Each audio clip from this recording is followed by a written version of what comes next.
Empire.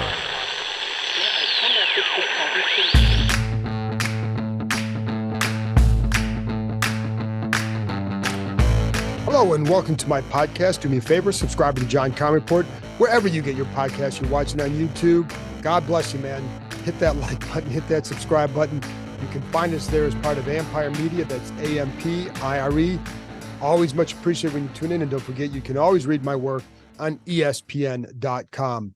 Folks, I feel your pain because that was a brutal one today. 14-7 to the Giants in the Meadowlands. Another loss up here, another crazy loss up here where things just go wrong and they snowball. And this team continues to dig holes that they cannot emerge from. They're slow to adjust all the time. And that, again, becomes a problem, whether it's in the season, whether it's in a game, whatever. And now they're sitting here at 3-4, and you wonder, where the hell is this going? You may already know. Listen, there's a lot of games left. We know that. And that's one of the things I asked Ron Rivera. Do you feel like the season's slipping away? And his point was, you've got a game this week to play against Philly. They're not going to sit there and think that it's all hope is lost because they're 3-4. They have 10 games left. They have to think a different way. They know they've turned it around the last couple of years. However, when you lose at home to the Chicago Bears the way they did, and then you come up here and lose again to the Giants the way they did, you have to start really questioning a lot of things about what's going on with this operation. And we'll get into a lot of that in a minute. And I'm going to start off here. There was obviously frustration in the locker room. If you haven't seen the clip that JP Finley from NBC or from Monumental NBC tweeted out, a little interview with John Allen, go check it out because it kind of sums up everybody's feelings. And he asked him if he was tired, if he's frustrated. And he's like, I'm sick, is bleep. Yeah. A lot of bleeps in there, it's bleeping tired of this bleep. And there were a number of things like that. And it's like, bleep, I'm tired of this. I'm tired of this bleep. I'm tired of this bleep, bleeping this, bleeping that. And I think it sums up where he's at now. You can say, and he said he goes, basically what his frustration has been. He said it's been the same bleeping thing for 7 years, and he's right. And you know what? We all know it's been longer than 7 years, and that's why the fan base is as frustrated as they are, and they should be. This has become unacceptable. You cannot keep doing this and expecting fans to keep showing up, buying tickets, doing this, supporting it. You've got to give them a reason to believe. And every time you guys start to wonder, is it time to believe, something like this happens, and it can't keep going like this. So it's up to them to give you guys a reason to come back, and they haven't done it. It has to be more than just, hey, there's a new owner in town. It just can't be as simple as that, because it's up to them to get on the field and win you back and show that they're headed in the right direction. Like I said, there's plenty of time left. We know that, and they've turned around before when you don't expect it.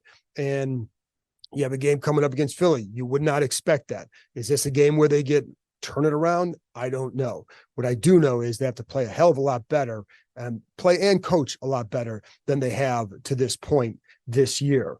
So, and again, I don't know how you guys are doing it. I appreciate you guys sticking with me. And I know, the more it goes like this, the fewer you guys are going to stick around and listen. So it's frustrating for me too, knowing that, because when you do this, you want to talk about football. What you want to I love talking about football. I love talking about X's and O's and diving into stuff and wanting to write about games that matter in December. Nobody wants to be doing this. So not covering this because it's just not as much. It's just not as enjoyable. And, you want to see, and it's going back and forth, whatever, all these years, it just becomes repetitive, and they've got to give you a reason to show that this time, maybe it will go differently down the road. But to this point, they haven't given you that reason, because the same stuff keeps happening. I think they have a young quarterback who has some promise, who could do something, but we may never know. And he's been sacked 40 times already. Yes, a lot of it's his fault. Yes. But some of it's on the offensive line too. Yes, it's also on the play calling, and that was highly evident in the first half today. And I'll get into that a little bit more in a minute. But to me, I'm not going to sit here and tell you shouldn't be frustrated, or tell you that, there's hope because of this. They've got to show it to everybody, man. So you've got to start, and it's got to start by winning games, by playing well, by winning a game like this. I thought And I told you on my prediction show, I thought this was going to be a very tough game. I didn't take this as an assumed W because, first of all, it's the NFL. You look around every week. Buffalo had to rally to beat these guys last week, and it took a goal line stand to finish them off. So I thought it was going to be tough. But man, I thought you would come out with a W because you are playing an undermanned team with a backup quarterback. Now that backup quarterback was effective enough at times throughout the game to really make it difficult for these guys to do anything, but still only scored 14 points. But I did think it was going to be tough because games up here always are. And, I don't know that this team is in a place where they can just say, oh, an assumed W. They're not that good. So I don't think there's any team in the league where they can feel that way against, nor should they. And, so that's why I thought it was going to be tough. I did not expect them to lose, but I certainly thought it was a possibility because, I told you, like Tyrod Taylor is going to take more shots down the field. He did just that. They still had guys who could hurt them. My fear was that the offense wouldn't get enough going against this defense. The pressure would really cause some issues, and that would leave the Giants offense the ability to get a couple big plays to then turn things around. But again, I'm not going to sit here and tell you not to, swing back here, but to tell you not to be frustrated, you should be. You should expect a hell of a lot more for what you guys have gone through over a couple decades. And I think, this team has got to reward you at some point. And I do think, just because the ownership changes doesn't mean everything goes away overnight. This is a franchise that I would describe as in transition because you've got the ownership. Now the ownership is evaluating all this football side and all the business side. So until they get to their decision about what direction they want to take it, it's still going to be a transitional exercise here for that. And sometimes you get in those situations and you get in a situation where there's, you've got a new owner, you got different factions going, you wonder how that all plays out, especially if the season starts to go awry. And at 3-4, it's inching toward that way. And you can sit there and think, well, it's over. That's fine. But again, 10 games left and, we'll see where it goes. But we all know what we've seen through 7 games. It hasn't been nearly good enough to sit there and say that you're going to get a lot more time to get this thing right. But that's where they're at. When you get into these situations, when things are going, is it going to be, will that cause what kind of stress will that cause within the organization as different people are going to start jockeying? This is what happens in situations like this. People start jockeying for, position, right? And, blame game, whatever it is. So that's all the stuff that you have to guard against behind the scenes to make sure that this doesn't go awry and, in a really bad way. But again, it's a franchise that's in transition and the football side has to prove that they can get this turned around. And, you've got to prove it. This is a prove it league. We all know that. They paid Daron Payne because he produced. They paid John Allen because he produced. Coaching staff and the football side is going to have to produce in order to keep going because that's just the way this league is. And there are a lot of good people in there, but if you don't get it going, that's what is going to eventually happen. And again, 10 games left, there's a long way to go and we'll see where they go. And of course, like I know everybody's going to be screaming for changes now. No changes is going to be made because there's no changes in house that they can make. There's just, so that's not even a road to go down. So that's one thing. Now, the other thing is you have the trade deadline coming up soon. And I know there was a report about Chase Young and Montez Sweat. Like the thing that is, first of all, teams get calls all the time on players, all the time. And I think there's some discrepancy here about who's actually making those calls. And, talking to some people here, it's people have been calling them for months about some of these guys, months, not just now, it's for months. The trade deadline is just a deadline. It doesn't mean that people start getting more serious now. They're calling teams about guys for months. So this has been an ongoing thing. And the only way I ever thought that anybody would get moved is if you got in a situation where you're, let's say, 3-5, which is now a realistic possibility. And, then what? Then where do you go? And I think that's the danger right now is where they're at is then do you do something like that? Do you start to listen to different offers or whatever? I don't know. Because they're not thinking 3-5. They've got to be thinking 4-4. but we all know what's ahead. So, anyways, that's the perilous spot they're in. And the problem sometimes with these games, and I always hear this, that it's about, they play down to their competition. I don't think they play down to their competition. I think this is their competition. This is where they're at in their development. They haven't been good enough to string together good games in a row for a season for a long time. And it's not just this regime, it's been like that for a while. And and that's why I think it's so frustrating for everybody who's involved with this.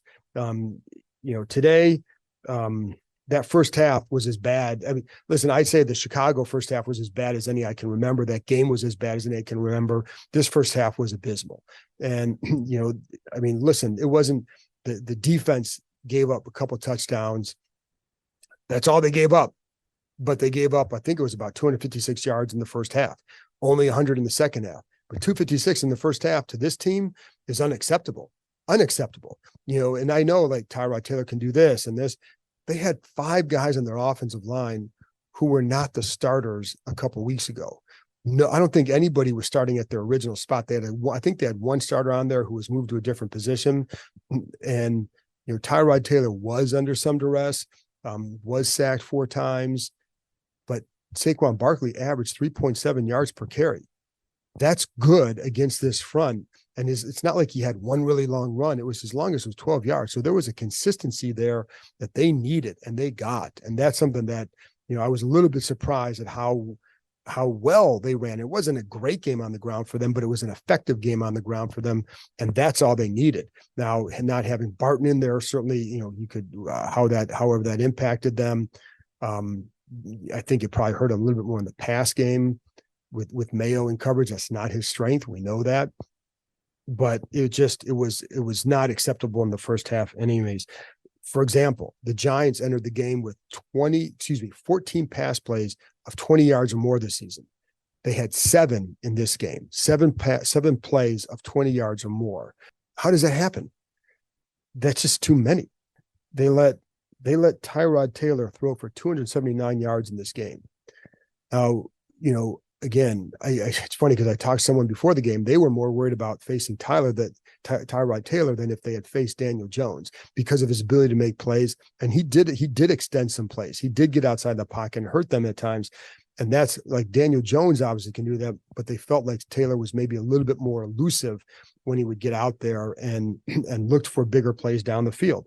And that's what he did. And I warned you can't, he could get outside and make plays. He was a guy that could throw down the field, and he did. And that was a difference on some of those drives. Max, the one to watch. For epic original series, blockbuster movies. Hi, Barbie. Hi, Ken. Plus, we have breaking news. 24/7 live streaming news with CNN Max. And live sports with hundreds of games from the NBA, MLB postseason, NHL, NCAA Men's March Madness, and U.S. National Soccer. All included for a limited time with Bleacher Report Sports add-on. After the promo period, add Bleacher Report Sports starting at $9.99 a month. Base subscription required. Apple Card is the credit card created by Apple. You earn 3% daily cash back up front when you use it to buy a new iPhone 15, AirPods, or any products at Apple.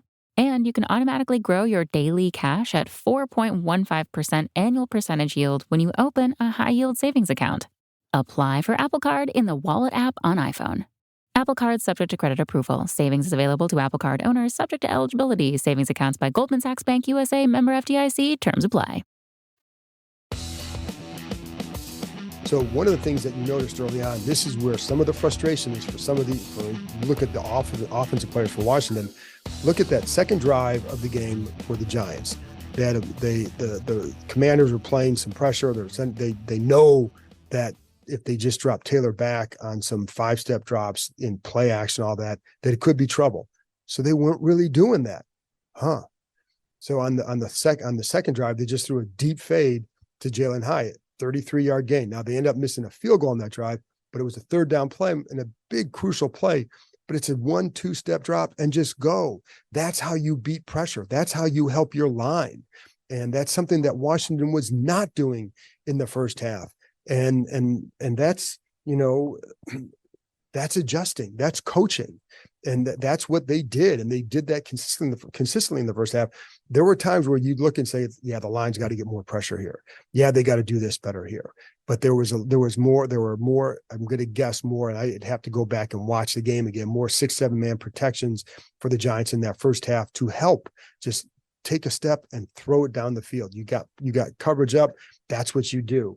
And that's what they did on that play. That's what you do. And I think it's also, again, the consistent ground game. The defense tried a few different things. Again, they only held them to 14 points. You should win a game when you hold a team to 14 points. And you can say the defense could have and should have played better, but they still held them to 14 points. You should win any game in the NFL that you hold a team to 14 points. They use different things. They use Khaleke Hudson in that 4-3 look early in the game, and throughout the game. They did use Emmanuel Forbes. They used Quan Martin. Quan Martin had a really good start.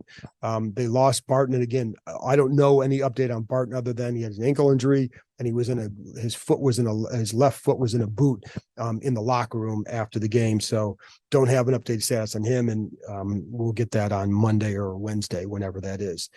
And even with all the sacks for Washington, you can say Howell's got to get rid of the ball. There are times where I'm looking at it as like, I don't know when he's getting rid of the ball because there's no chance to get rid of the ball. I mean, it was just brutal. And you can look at the offensive line and say, okay, they've got to do better. Obviously, there was a lot of pressure up the middle. It was not a good game for them at all either. But I also was clear that the Giants were just doing whatever they wanted on defense in the first half. And on offense, it was just, to be honest, they were really slow to adjust offensively. And I don't think I know I'm not the only one who thinks that. I know there are people in the locker room who definitely think that.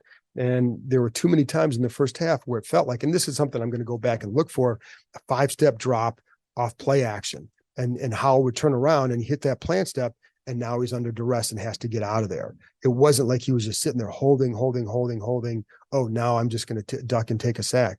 It was 5-step, boom, plant. Here comes the pressure. It's a stunt. It's a just bowling over guys in the middle. I mean, the interior, and there were mistakes all over the place. The line was getting called for penalties. So they did not have a good game.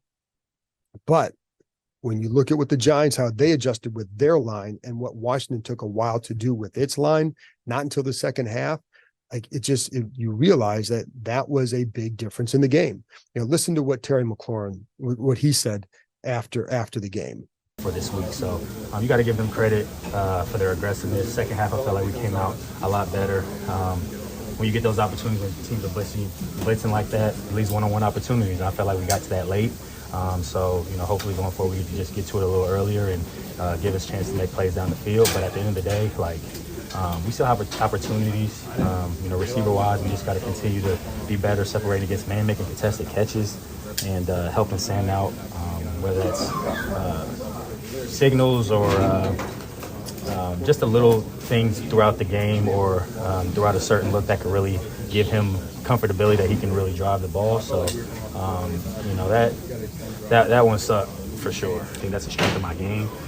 Constantly, trying to work with EB and Bobby and our offensive staff just continue to give me those chances down the field because I think go routes and fades are extremely pivotal in the offense, especially when they're blitzing like that. It gives you an opportunity to make plays down the field. And a lot of those go routes, we got guys from me, De'Ami, Curtis, Jahan, Pringle. We got guys who can really win down the field. And I think that really allows the offensive line to not have to hold up as long because fades or goes 1, 2, 3, balls up. You know what I mean? So it's hard for a D-line to get that pressure. But it was a big play for us at that time. I feel like it kind of came a little late, but it gave us some momentum. And, my teammates always ask me, we need a play from you. I'm just trying to be ready when my number's called to make that play. And I think it was big in that moment. But I would definitely like to see us to continue to get those up early because I think it really forces defenses to play more honest. They can't blitz and play. The safeties are at the 10, 12 yards. They can't do that if you're beating them down the field. So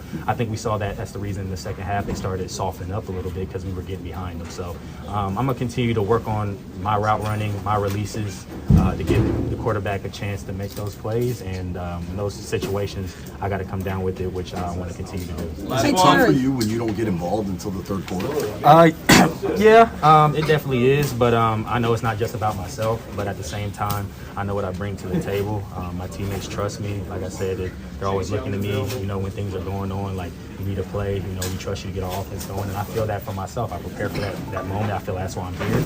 And I want to continue to be that for this offense. And I want to be that for 4 quarters. And like I said, just continue to communicate with EB and the offensive staff of being ready. And when those balls come up, I got to come down with them, which I feel like I did. So I definitely want to continue to have those opportunities. I feel like it really gives juice to our offense. It really gets us going. They're big plays that allow us to flip the field. And that's a player who's being very diplomatic, and that's McLaurin. But, he's being diplomatic on it, but I'll say it, like, they needed to adjust sooner. And other players would say, like, they talked about some of the adjustments. They did do some more sprint rollouts and move the pocket a little bit. But you got to start that early because Sam Howell's getting pressured early in the game. And they're just teeing off on guys. And what happens when you throw some of those fades against, like someone said they'd seen, that was the most man press coverage they'd seen all year. And it was legit. I mean, Banks was on McLaurin a lot of the day, and I like that kid, that rookie. But if you get that one-on-one situation with McLaurin, you got to give him a chance to win. You've got to throw a few more of those crossing routes. That's how they got some big plays in the second half as well.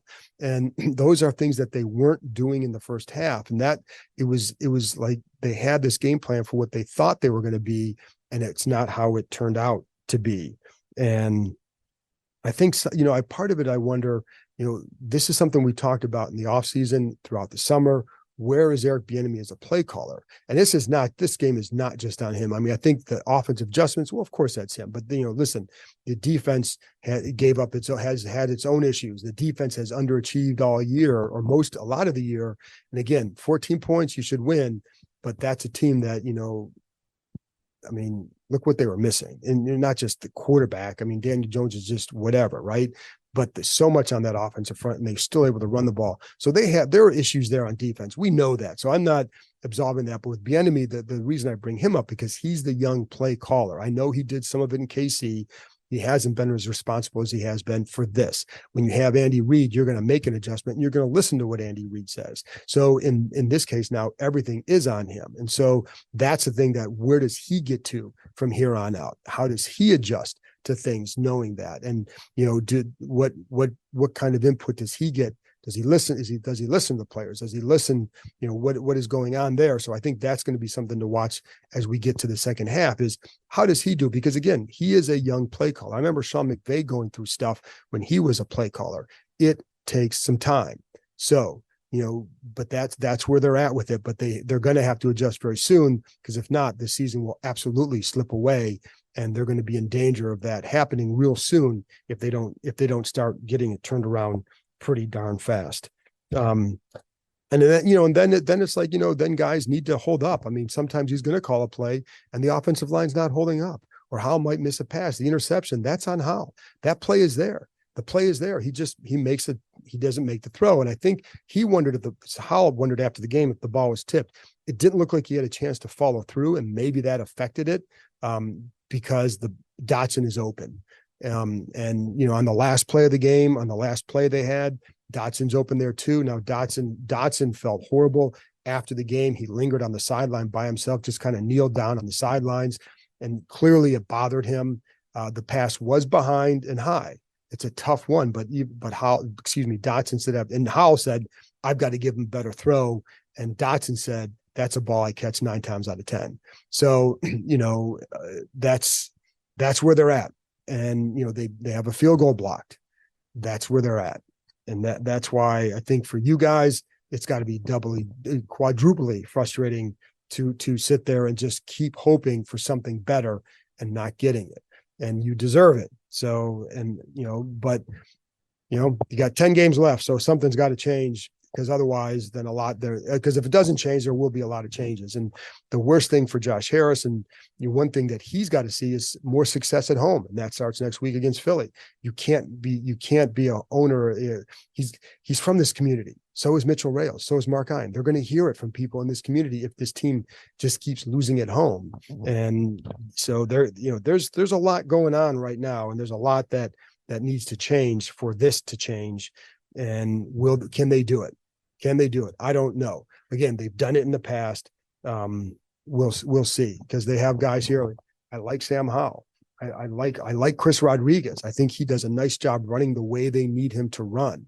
I think I like their receivers. McLaurin is a special dude. I mean, some of those catches he is a fighter. And when he doesn't get the ball early, this is what happens with his offense. Like, I'm going to go back for a story for ESPN and just talking about all the slow starts. One of the things I'm going to look at is, how early do you get McLaurin involved? Why isn't he involved earlier? And what are ways you can get him the ball? So you can find ways to get him the ball if you need to, but he's a guy that's got to get it. He provides a heartbeat for this team. And so you need to get him involved early. You can't force things, but you need to find ways to get him involved early in the game. He had one target in the first half. They were bad in the first half. He had one target. And so that's got to change. That's one of the things that's got to change. But they do have some good players on that offense that you say you can build around that. And you can look at the line. The Giants won with a really bad line. They won a game. So you can win. You just have to do the right things to get there, and then make some of the plays and not get called for all these penalties. I mean, that was the other thing with this line. Way too many penalties. Way too many. So I don't know, folks. There's not much more to say. I think this was another brutal one. I feel for you, and I appreciate you hanging around and listening to me talk about this, because it can't be easy. And there are probably a lot of you who ended up not listening to this because it can't be easy. And I appreciate everybody who does. I appreciate you guys. Listen, this podcast has grown during 4 or 5 turbulent years for this franchise. I have yet to cover a team with a winning record while doing this podcast, and yet it continues to grow because of your passion. So I don't take that for granted. So I appreciate it. Anyways, I'll be back on Tuesday doing some film review of what God knows what. And then I'll be back Tuesday night with Bram Weinstein, the voice of the Commanders, at 7:30 p.m. Eastern time. Join us there. Therapy Tuesday. A lot of things to talk about. A lot of venting, I'm sure, on your end to do. So I'll talk to you next time.